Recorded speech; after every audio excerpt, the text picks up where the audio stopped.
बिस्मिल्लाहिर्रहमानिर्रहीम। मुहतरम और मुअज़्ज़ज़ सामिईन किराम, इज्तिमाई तौर पर जिन कामों को और जिन उमूर को अंजाम दिया जाता है उनमें दो बातें बड़ी अहमियत की हामिल हैं। एक है अमारत और दूसरी है शुराइयत।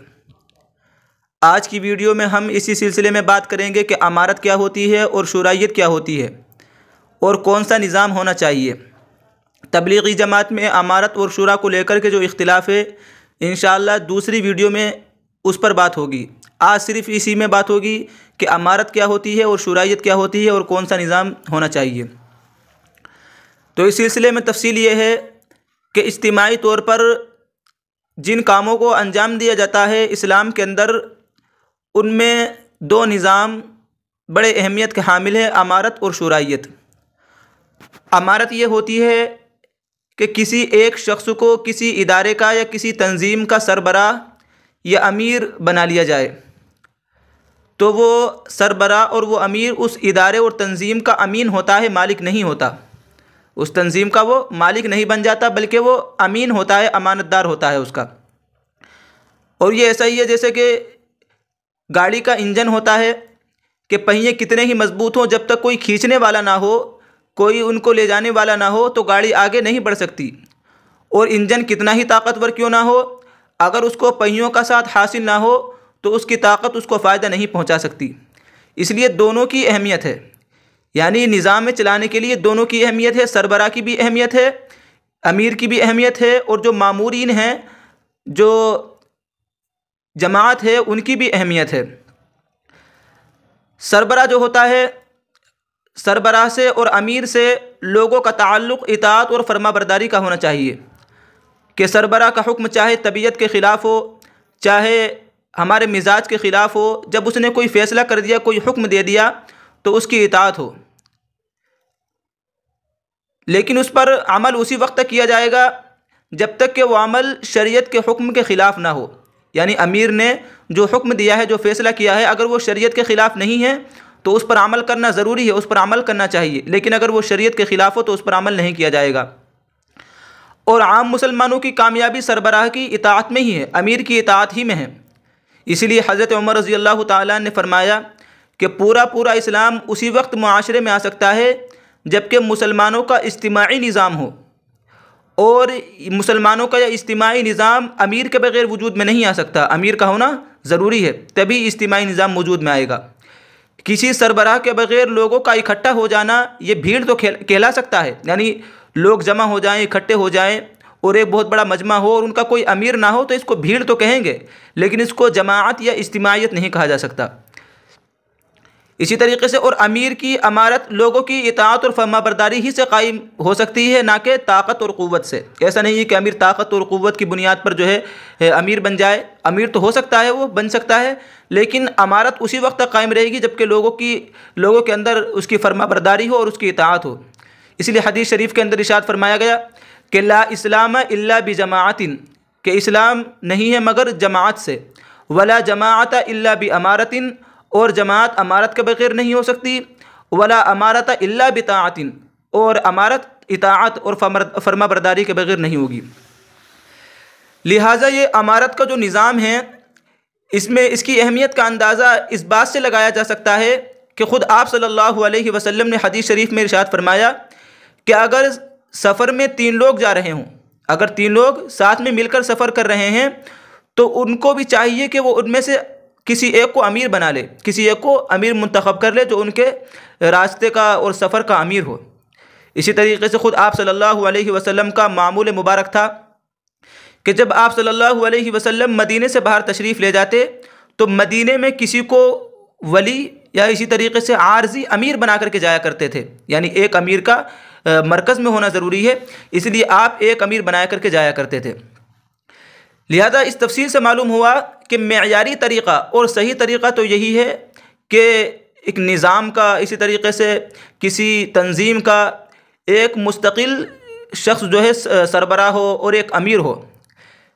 लेकिन अमीर के लिए ये ज़रूरी नहीं है कि वो पूरी उम्र के लिए अमीर हो।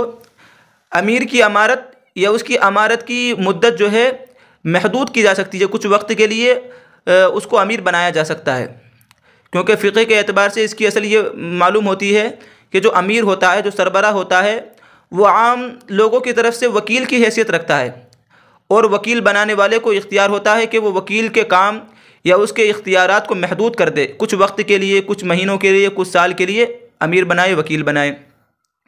इसी तरीके से ये बात भी ज़रूरी नहीं है कि जो अमीर हो वह असला हो, यानी तमाम अफराद में सबसे ज़्यादा बेहतर हो, सबसे ज़्यादा अच्छा हो। अगर उसमें कुछ ख़राबियाँ भी हैं तो वह भी अमीर बन सकता है। इसी पर अहले सुन्नत वल जमात का इत्तिफ़ाक़ है। रसूलुल्लाह सल्लल्लाहु अलैहि वसल्लम ने इस बात की तरफ हदीस शरीफ में इशारा करते हुए इरशाद फरमाया कि अगर तुम पर कोई नाक कटा हबशी ग़ुलाम भी अमीर बना दिया जाए तो उसकी इताअत करो। अगर हबशी ग़ुलाम, जिसको आमतौर पर लोग बुरा समझते हैं, अल्लाह के रसूल फरमाते हैं अगर वो भी तुम्हारा अमीर बना दिया जाए, तुम्हारा सरबरा बना दिया जाए तो उसकी इताअत तुम पर वाजिब है, उसकी इताअत करो। वलौ कान अब्दन हबशियन। इसी तरीके से आप सल्लल्लाहु अलैहि वसल्लम ने फरमाया कि ज़ालिम सरबरा की इक़्तिदा में भी जुमा कायम करते रहो। अगर कोई सरबरा, कोई अमीर है और वो ज़ालिम और वो जुल्म की बुनियाद पर अमीर बन गया है तो उसकी भी इताअत करनी चाहिए। इसी तरीके से फ़ुक़हाए किराम ने यह भी लिखा है कि जब तक अमीर से कुफ्र का इर्तिकाब ना हो जाए उसकी इताअत वाजिब है। यानी अमीर अगरचे फासिक भी हो सकता है, गुनहगार भी हो सकता है, तो उसकी भी इताअत की जाए जब तक कि उसे कुफ्र का सुदूर ना हो जाए। अगर कुफ्र का सुदूर हो जाए तो फिर उसकी इताअत नहीं की जाएगी। बल्कि यहाँ तक सबूत मिलता है कि अगर कोई शख्स ज़बरदस्ती अमीर बन जाए और ज़बरदस्ती गलबा हासिल कर ले तो उसकी भी इताअत करनी चाहिए। अमीर की इताअत का यह हुक्म ज़ालिमों की मदद की तलक़ीन नहीं करना है। यानी अमीर की इताअत वाजिब है, इसका मकसद ये नहीं है कि अमीर कैसा भी हो, चाहे ज़ालिम हो और वो कैसा भी हो, उसकी इताअत वाजिब है। इसका मकसद ये नहीं है कि ज़ालिमों की मदद की जाए किसी भी हाल में, बल्कि इसका मकसद ये है कि उम्मत की इज्तिमाइयत की हिफाजत हो कि अमीर चाहे कैसा भी है, चाहे फासिक है, चाहे जो है फाजिर है, अगर अमीर की ख़िलाफ़ बगावत की जाएगी तो उम्मत की इज्तिमाइयत को नुकसान पहुँचेगा और उम्मत में जो है दरार पैदा होगी और जो है लोग मुंतशिर हो जाएंगे। इसलिए जो लोग किसी इदारे या तंजीम या जमात से वाबस्ता हैं तो उनको जायज़ बातों में बहरहाल अमीर की, इसी तरीके से अपनी सरबराह की इताअत करनी चाहिए। इताअत ज़रूरी है। तो ये तो होती है अमारत। अमारत में ये निज़ाम होता है। इज्तिमाई तौर पर जिन कामों को और जिन उमूर को अंजाम दिया जाता है उनमें दूसरा अहम निज़ाम और दूसरी अहम ज़रूरत है वो शूराइयत का निज़ाम है। शूराइयत में क्या होता है, इसकी तफसील ये है कि अल्लाह तबारक व तआला ने इंसान के वजूद को सलाहियत के एतबार से एक नाक़िस वजूद अता फ़रमाया है कि इंसान नाक़िस है, आजिज़ है। इसलिए जब कोई एक फ़र्द किसी काम को नहीं कर पाता तो बहुत सारे अफराद मिल करके उसको आसानी के साथ कर लेते हैं और इज्तिमाई क़ुव्वत से वो काम हो जाता है। मसलन जैसे एक शख्स एक चट्टान को या किसी बड़े पत्थर को अपनी जगह से नहीं खिसका सकता, लेकिन जब लोगों का जम्मे गफ़ीर और बहुत सारे लोग जमा हो जाएं तो उस चट्टान को और उस पत्थर को आसानी के साथ अपनी जगह से खिसका सकते हैं। ये इज्तिमाई कामों की एक मिसाल है। इंसान जैसे अपनी जिस्मानी क़ुव्वत के एतबार से आजिज़ और नाक़िस है, उसे दूर तक देखने के लिए चश्मे की ज़रूरत पड़ती है, आवाज़ पहुँचाने के लिए माइक की ज़रूरत पड़ती है, फ़ासला तय करने के लिए सवारी की ज़रूरत पड़ती है। इसी तरह इंसान अक़ल और फ़हम के एतबार से भी आजिज़ और नाक़िस है। उसको किसी सही नतीजे तक पहुँचने के लिए बहुत से लोगों की मदद दरकार रहती है, मदद की ज़रूरत पड़ सकती है कि उसकी अक़ल आजिज़ है और दूसरे लोगों की अक़ल हो सकता है कामिल हो या उससे ज़्यादा अक़ल हो। व फ़ौक़ कुल्लि ज़ी इल्मिन अलीम। इसलिए इज्तिमाई कामों में ख़ासकर शूरा भी ज़रूरत है। शूराई निज़ाम की भी बहुत अहम ज़रूरत है। ख़ुद अल्लाह तबारक व तआला ने कुरान करीम में इरशाद फरमाया सूरह शूरा के अंदर मुसलमानों के बारे में कि मुसलमानों के अहम काम मशवरे से अंजाम पाते हैं। व अम्रुहुम शूरा बैनहुम। और अल्लाह तबारक व तआला ने ख़ुद अपने प्यारे नबी सल्लल्लाहु अलैहि वसल्लम को हुक्म दिया कि वशाविरहुम फ़िल अम्र, कि अपने अहम मसाइल में अपने सहाबा किराम से मशवरा कीजिए। आप सल्लल्लाहु अलैहि वसल्लम अल्लाह ताला के नबी और रसूल हैं। आप अलैहिस्सलातु वस्सलाम को वही जैसा इल्म हासिल था, आपको बज़ाहिर मशवरे की ज़रूरत नहीं थी।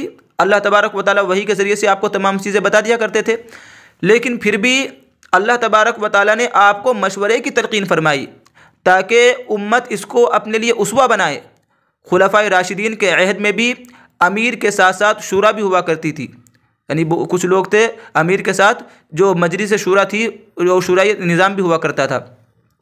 और उसको इस दर्जे अहमियत हासिल थी कि जब इराक़ की ज़मीनें मुसलमानों के कब्ज़े में आई और उन ज़मीनों के बारे में इख्तिलाफ़ पैदा हुआ कि इन ज़मीनों का क्या किया जाए, इनको मुजाहिदीन के दरमियान तकसीम कर दिया जाए, ये बैतुल माल की मिल्कियत में इनको जमा कर दिया जाए। तो तकरीबन 1 माह तक जो है मशवरा हुआ, मुबाहसा हुआ, मुनाक़शा हुआ और उसके बाद जो है फ़ैसला हुआ।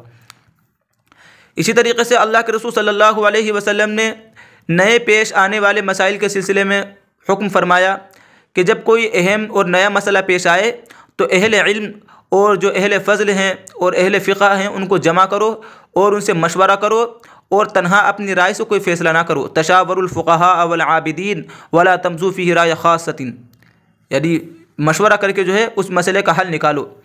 इसी तरीके से ये बात भी काबिल ज़िक्र है कि आप सल्लल्लाहु अलैहि वसल्लम ने ये हिदायत हज़रत अली रज़ी अल्लाह तआला अन्हु को दी।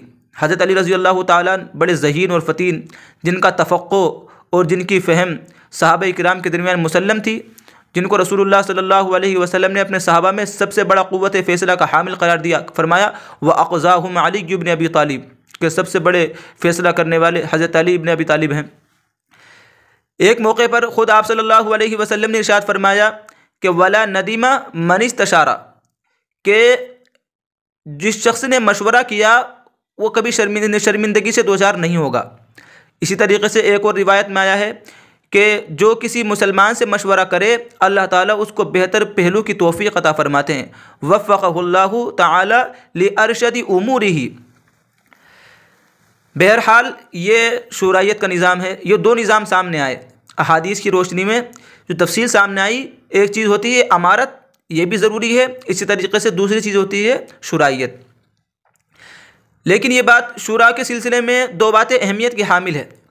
एक ये कि मशवरा जो किया जाएगा, शूरा जो होगी और उनसे जो मशवरा किया जाएगा वो अहम उमूर में किया जाएगा, छोटे छोटे मसाइल में। इसी तरीके से मामूल के जो काम चले रहते हैं उनके सिलसिले में मशवरा नहीं होगा, बल्कि जो अहम उमूर हैं उनके सिलसिले में मशवरा किया जाएगा। इसी तरीके से दूसरी जो ज़रूरी बात है वो ये है कि ये ज़रूरी नहीं है कि मशवरा देने वाले का हर मशवरा मान लिया जाए, जो उसने राय दी है उसकी हर राय को मान लिया जाए। मशवरा देने वाले को चाहिए कि जिस मसले में राय ली जा रही है वो अपनी राय पेश कर दे और हस्ब ज़रूरत उसकी कोई वजह हो और कोई उसकी कोई सबब हो तो उस सबब को बता दे कि मैंने जो राय दी है ये इस वजह से दी है, इसका ये सबब है। फिर अगर उसकी राय को मान लिया जाए, उसके मशवरे को मान लिया जाए, तो ये अपने अंदर ये एहसास पैदा ना करे कि मैं बहुत बड़ा राय देने वाला हूँ, साहिब राय हूँ, बहुत बड़ी शख्सियत हूँ, इसलिए मेरी राय मान ली गई है। बल्कि ये ख्याल करे कि जब मेरी राय दी गई, मेरी राय को मान लिया गया, तो मेरी राय को मान लेने के बाद ये इज्तिमाई तौर पर सबकी राय हो गई। मुश्तरका तौर पर ये मेरी राय नहीं रही बल्कि सबकी राय हो गई। और दुआ करे कि इसकी राय से किसी किस्म का कोई नुकसान पैदा ना हो। और अगर उसकी राय को कबूल ना किया जाए तो बुरा भी ना माने कि भाई मेरी राय को नहीं माना गया, मेरी राय को कबूल ना किया गया। और इज्तिमाई राय से जो फ़ैसला हुआ है उसी पर ऐसी खुश दिली से अमल करे गोया कि ये उसी की राय है, यानी किसी और दूसरे की राय को मान लिया गया और उसी पर फ़ैसला कर दिया गया, तो उसी को माने और दिल की खुशी के साथ उसके मुताबिक अमल करे। बहरहाल ख़ुलासा ये है, इस तफसील से ये बात मालूम हुई कि इज्तिमाई तौर पर इस्लाम के अंदर जिन उमूर को अंजाम दिया जाता है या जिस निज़ाम को चलाया जाता है उसमें अमीर का होना भी ज़रूरी है। इसी तरीके से उसमें शूरा का होना भी ज़रूरी है। अगर सिर्फ़ अमारत होगी और उसमें शूरायत ना होगी, शूरा ना होगी, तो वो निज़ाम भी गलत है। जो अमीर होगा वो डिक्टेटर बन जाएगा और हाकिमाना अंदाज़ इख्तियार करेगा, बादशाहों वाला अंदाज़ इख्तियार करेगा। और अगर शूरायत हो, शूरा भी ज़रूरी है, लेकिन शूरा के साथ साथ अमीर का होना भी ज़रूरी है। अगर सिर्फ शूरायत हो और अमीर ना हो तो फिर मामला जो है बिल्कुल तिली बड़ी हो जाएगा, कोई फ़ैसला नहीं हो पाएगा, लोग जो है मुंतशिर रहेंगे। तो इसके साथ साथ जो है शूरा के साथ साथ अमीर का होना भी ज़रूरी है।